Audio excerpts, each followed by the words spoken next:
to change them. It comes from turning inward, recognizing what in you reacted. When you can observe without being swept up, when you can see, this is the wounded part in me speaking, you have begun to step out of the game. The toxic person loses power the moment you no longer react unconsciously, but consciously. Self-respect in this case does not begin with dealing with the toxic person, but with understanding who they are and who you are in facing them. When you understand the nature of the shadow, you will no longer be threatened by it. And when you understand the nature of toxic people, you no longer need to hate them. You only need to not allow them to invade your light.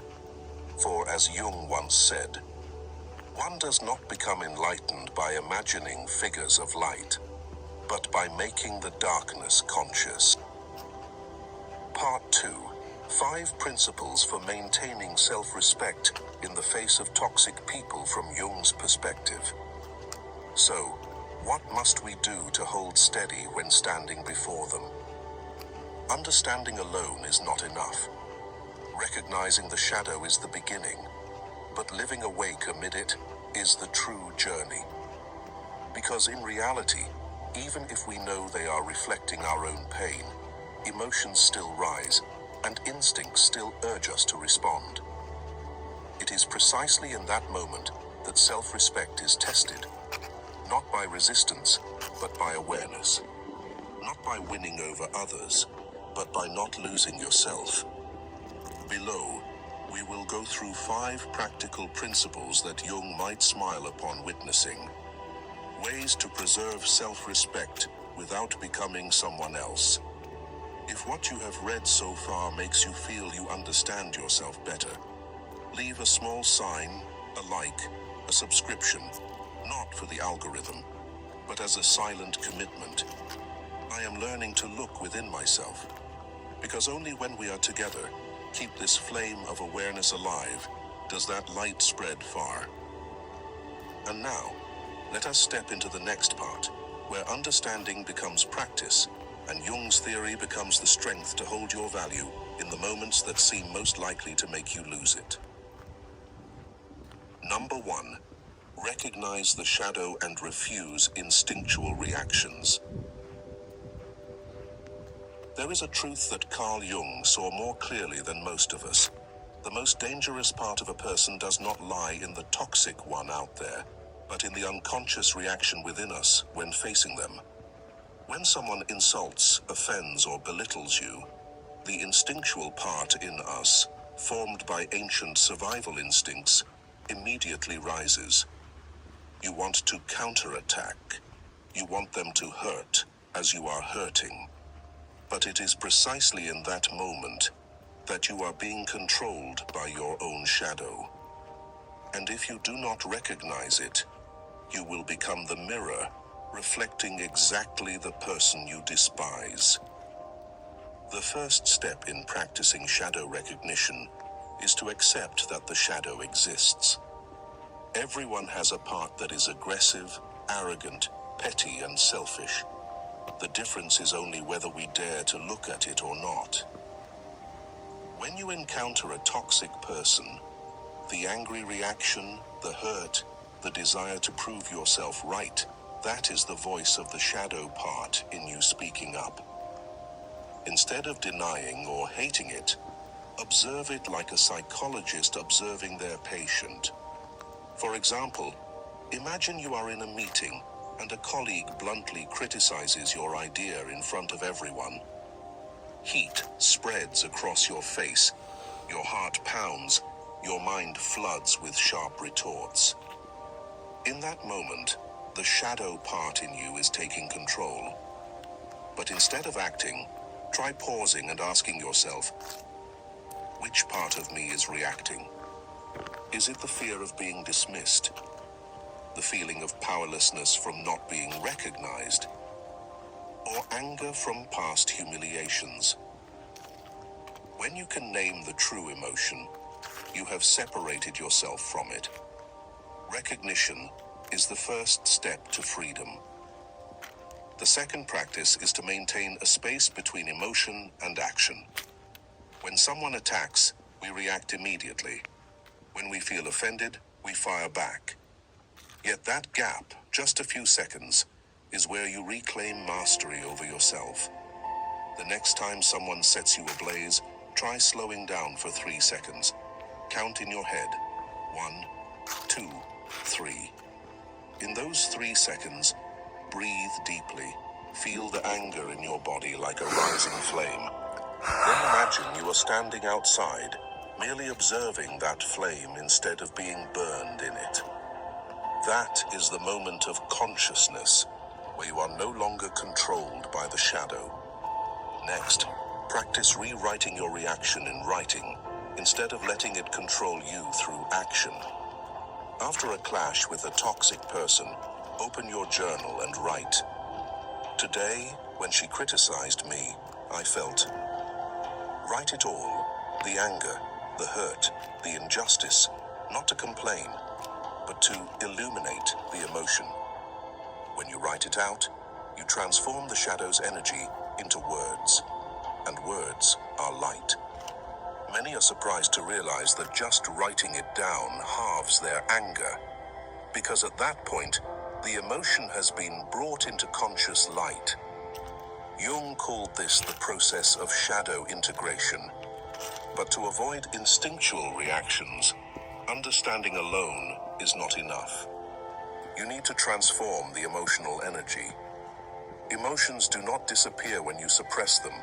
They only change form, often into tension, anxiety, or unexpected outbursts. So, allow yourself to release the shadow consciously. It could be through writing, drawing, meditation, or even movement. Some Jungian therapists advise patients to practice active imagination, imagining conversing with their shadow part as if it were a separate person. You can close your eyes, visualize the shadow sitting before you, and say, "I see you. I know you're angry. I know you want revenge. But I won't let you steer this ship." That's hard. This dialogue is not fanciful. It is a way to bring the unconscious into light, stripping it of its grip. Another modern practice is full emotional presence. When you feel hurt by a toxic person, instead of rushing to analyze or react, just sit still and fully feel the emotion in your body. The burning in your chest, the stab in your stomach, the rapid heartbeat. That is your body speaking for your mind. Let it speak. Breathe through it. Emotions, like waves, last only a few minutes if you do not resist them. When you pause to feel, you refuse the reaction. You choose presence over fighting. And that, to Jung, is the mark of awakening. If you want to go deeper, try meditating with the shadow. Not meditation to dispel negative emotions, but to sit with them. Close your eyes. Imagine a scene where you meet your shadow part, perhaps as a figure, a symbol, a face. Ask it, "What are you trying to protect me from?" Most aggressive, defensive, and angry reactions are protective mechanisms of parts in us that were deeply wounded.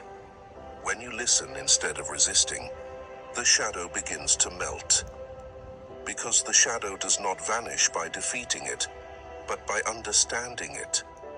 Refusing instinctual reactions does not mean suppression. Suppression is toxic silence, while refusing is aware stillness. When others belittle you, instead of immediately defending, observe, which part of me is being touched? When you feel the urge to counterattack, pause and remember, if I respond right now, am I acting from instinct or from essence? Each time you choose conscious silence, you are forging the greatest spiritual strength, mastery over yourself. The moment you stop reacting, you will hear more clearly the voice in your head asking, "Are they right about me?" And that is when the real challenge begins. No longer a test of anger, but of faith in your own worth. From here, the journey ahead is no longer about restraining reactions, but holding your identity amid attacks. Because only when you do not let others' opinions pierce your self-definition are you truly free. Number 2. Separate your identity from the attacks. No one is truly immune to the feeling of being hurt. No matter how strong you are, just one well-placed word can make you crumble in seconds. A criticism, a contemptuous glance, a cold silence, all have the power to strip your self-esteem if you allow them to reach the deepest place, your identity. But that only happens when you forget one thing. You are not how others see you.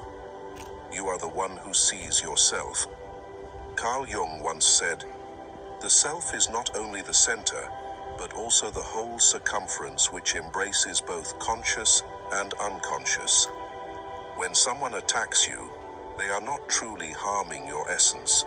They are only striking the ego, the most fragile part of the entire psychological system. The ego wants recognition, wants to be right, wants to be loved. The true self only wants to be understood. And your task is not to protect the ego, but to return to the self where attacks cannot reach.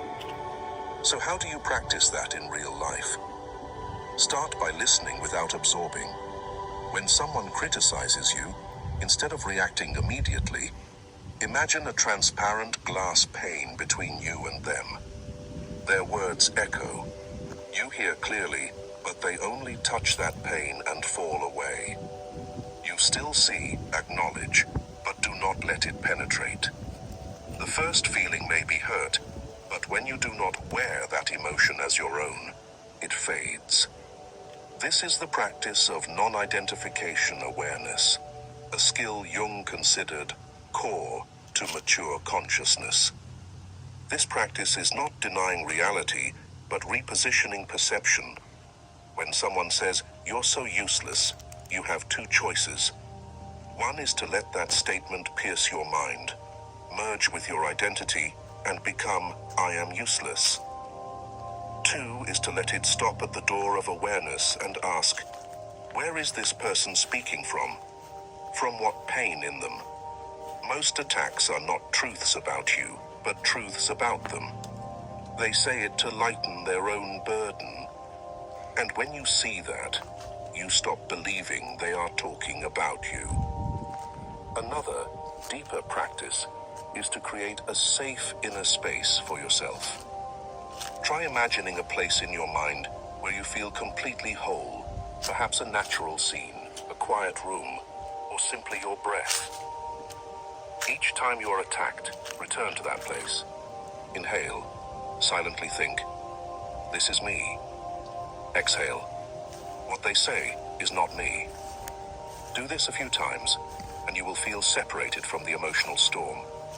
You will realize their words are just sounds, and you are the one hearing those sounds, and the hearer is never hurt by the echo. Sometimes you get swept into pain, not because others are wrong, but because a part of you still believes they are right. This is where practice requires absolute honesty. When someone says you are useless, ask yourself, is there a part of me that believes that? If there is, do not hate that part. Listen to it. Ask where it comes from. It may be the voice of the inner child who was scolded, who felt not good enough to be loved. Embrace it. Tell it. Now we are grown. We are good enough. When you heal the part that believes not enough, external attacks lose their power. No one can hurt you with words if they cannot touch the bleeding wound inside. In Jungian therapy, this process is called separating the ego from social projections. When we still identify with the image others assign us, we are always dependent on their judgments. But when you understand that every compliment, criticism, insult, or admiration is a reflection of the speaker's mind, you become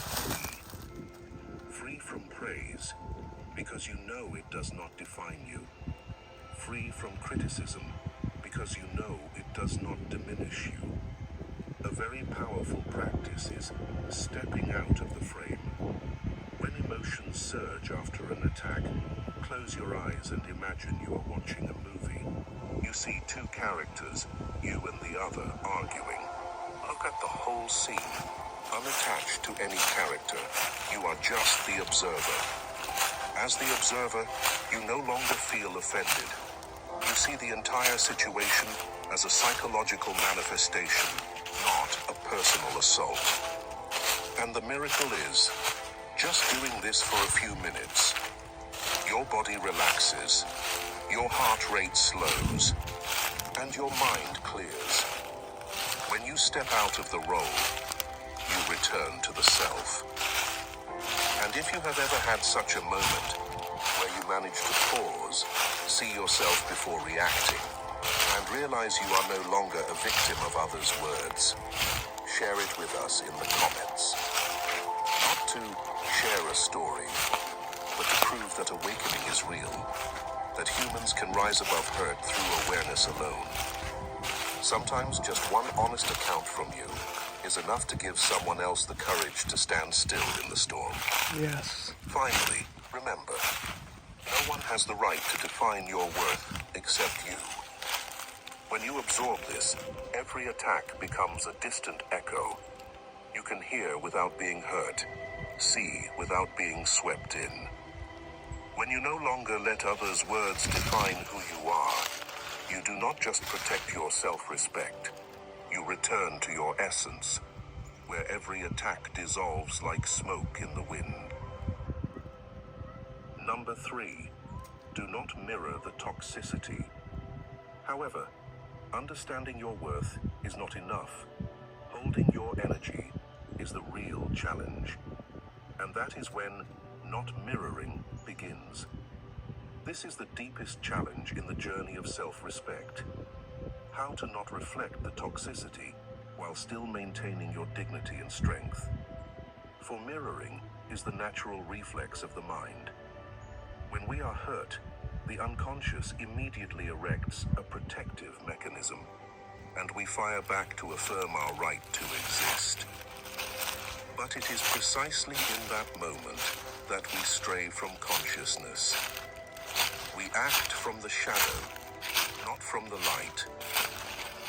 The first practice is to understand the law of psychological mirroring. Jung believed that every interaction between people is a mirroring of two unconscious minds. When you get angry, you are projecting outward a part of yourself that has not yet been seen.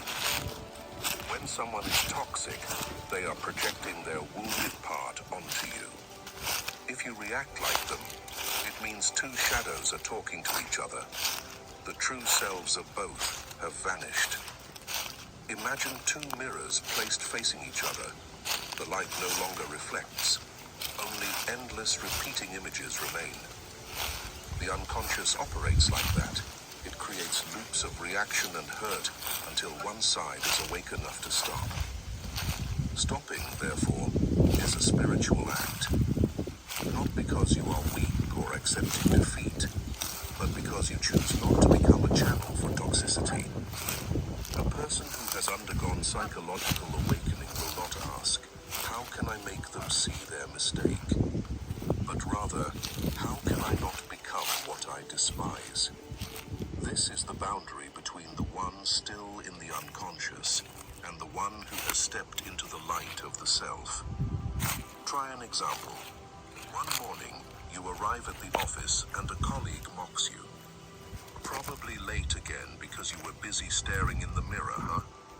Normally, you would retort, better than arriving early with nothing to do. You might feel a momentary satisfaction, but that emotion quickly turns heavy. Because you know you have just slipped into their game. This time, try another way. Pause for a second.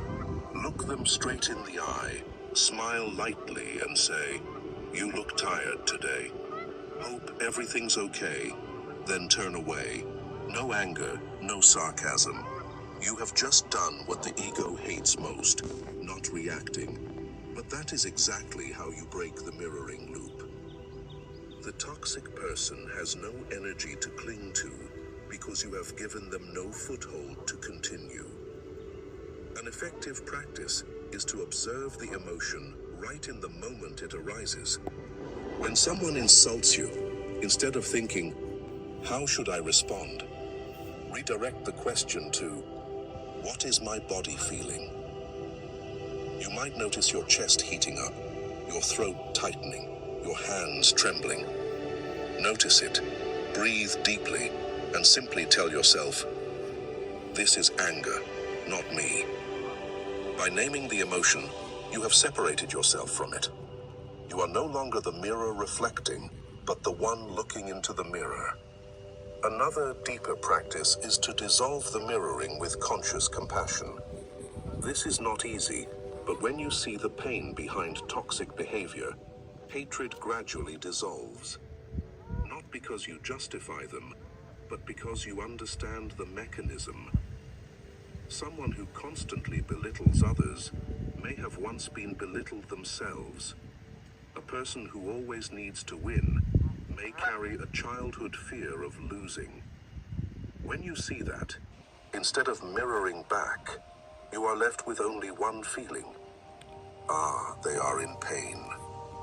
And from that, you maintain calm.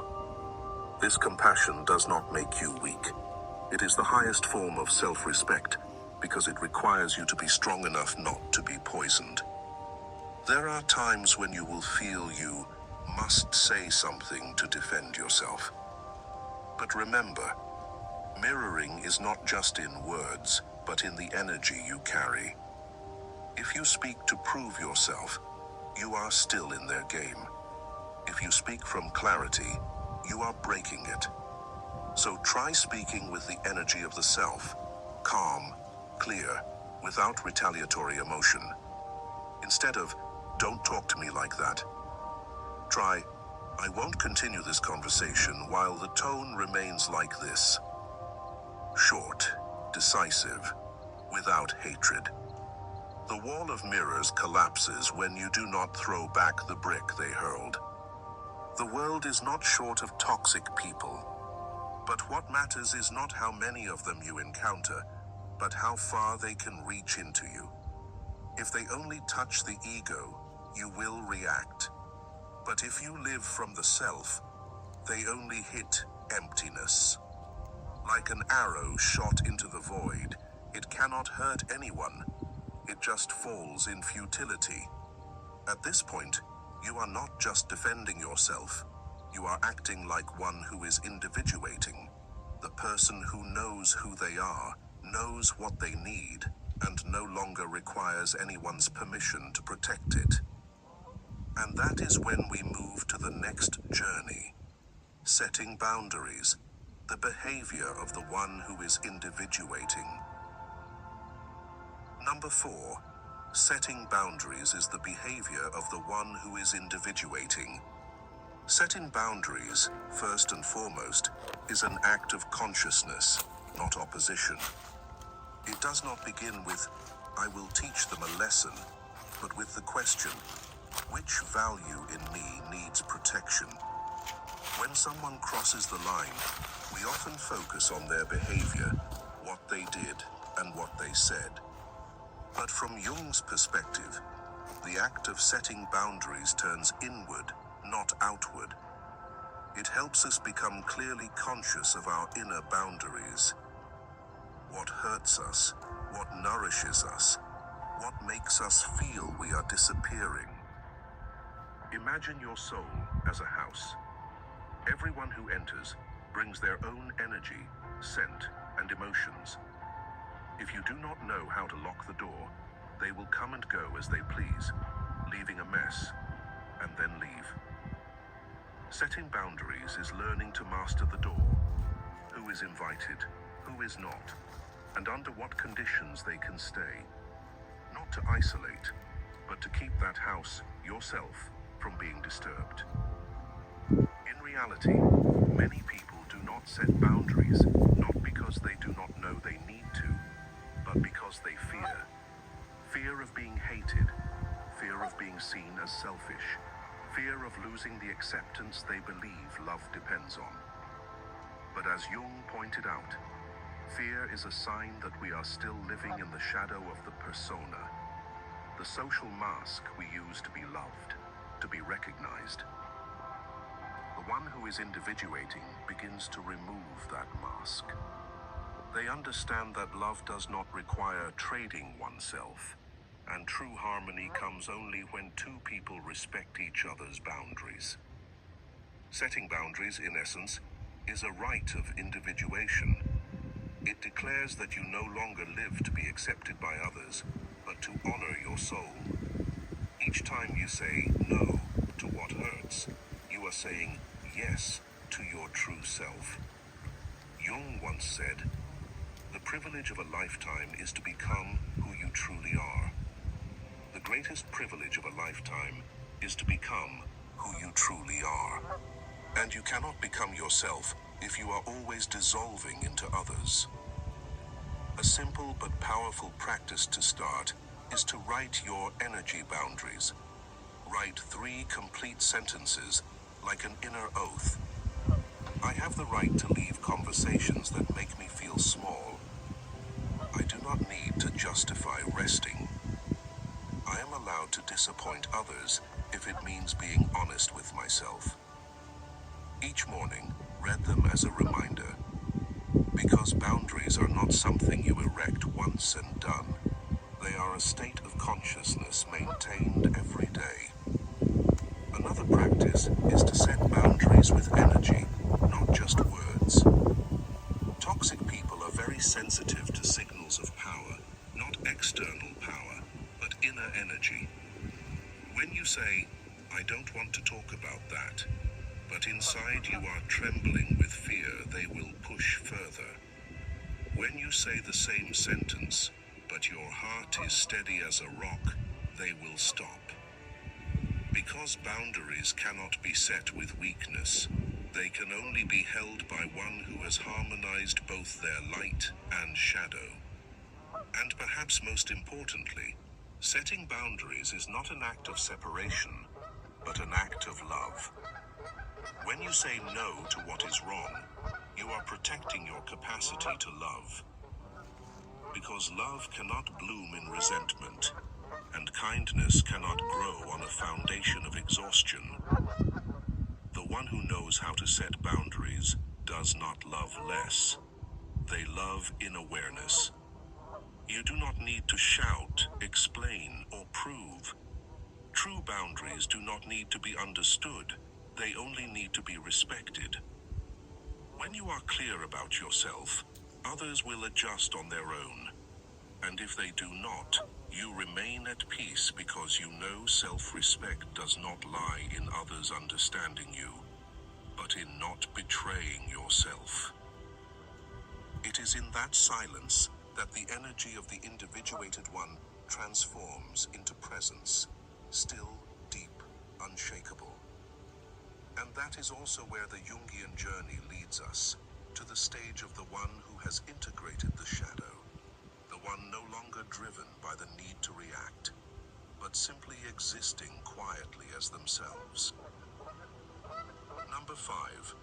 Holding silence. The act of the one who has integrated the shadow. In Carl Jung's world, the one who has not integrated the shadow is the one still dominated by the shadow without knowing it.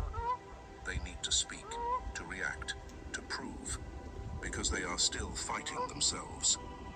But the one who has recognized and reconciled with that part, who understands that within them is both light and shadow, is no longer compelled to react to every provocation. They do not hold silence out of resignation. They hold it because they no longer need to prove.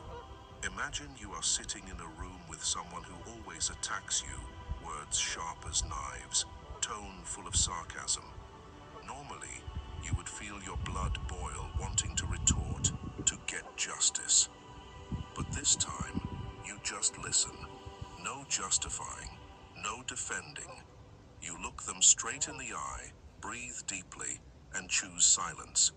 Not because you have nothing to say, but because you understand that every battle needs two people, and you no longer want to participate.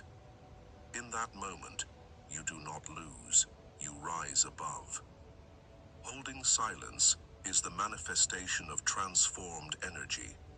When you are silent amid attacks, you are not suppressing the shadow, you are witnessing it. You see the anger, the hurt, the instinct to react rising. But you do not let it act on your behalf. That is the moment you make the shadow conscious. Many misunderstand silence as passivity, but in reality, silence is a form of action at a deep level. It is a conscious choice not to let another's energy control you. Like the surface of a lake when the wind rises, the ordinary person stirs with the wind, while the cultivated one lets the water remain still. That stillness is not avoidance, but the strength of an inner world forged through suffering. There is a story about a student who went to a Zen master and said, "Master, I have been insulted. What should I do to make that person understand they are wrong?" The master replied, "If someone offers you a gift and you do not accept it, to whom does the gift belong?" The student said, "It still belongs to the giver." The master smiled. "So it is with insults. When you hold silence, you do not accept that toxic gift. You let it fall to the ground, returning it to the sender. Recall the times you argued with a toxic person. After every argument, whether you won or lost, you were exhausted. Because in that battle, they had pulled you into their energy. You spoke, they spoke, both mirroring each other's shadows. But if next time you choose silence, not silence to endure, but silence with the clear awareness that I do not need to prove this, you will feel a different kind of power, an invisible proactivity, a strangely solid feeling.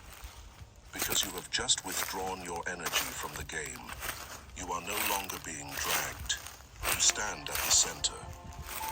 Holding silence is also a way to hear the voice of the soul. Jung once regarded the soul as an entity with its own language. It does not speak through words, but through feelings, intuition, and stillness. When you keep talking, keep reacting, you noise up your inner world. But when you are silent, you hear what is deeper, what you truly feel, truly need, truly want to go toward. That stillness not only protects you from toxic people, but also brings you closer to your essence. Sometimes, silence makes the toxic person angrier because they can no longer control you. But that very thing confirms you are on the right path. The one who has not integrated the shadow always needs your reaction to feel they exist, while the one who has harmonized with the shadow only needs their own presence as a transparent mirror. They do not resist, nor do they condone. They simply do not participate. And that is the true victory. In Jung's journey, the one who integrates the shadow does not become better, but more whole. And in that wholeness, they only need to be present. Their silence is not cold, it is deep, thick, and healing. The world is noisy because everyone wants to speak. But the one who truly understands themselves will know when to hold silence. Not to leave the conversation, but to stay with oneself. And in that silence, a miracle happens. The shadow no longer threatens. It becomes the ground for the light to stand firm. When the dust of collision settles, what remains is not what they said, but how you treated yourself amid that whirl. Self-respect does not explode like fireworks. It quietly accumulates in small choices. A slowed breath, a slight shake of the head before provocation, a step away from a dialogue no longer worthy. Then one day, you realize toxic people no longer have the right to name you. They may stir the wind, but they cannot change your direction. Self-respect at that point needs no proof. It appears as a field of stillness surrounding you, clear, solid, and non-negotiable. And that is when you know you have returned home. In that place, noise no longer throws you off rhythm, shadow no longer leads you astray. You stand firm in your own light, and that alone is enough as the answer.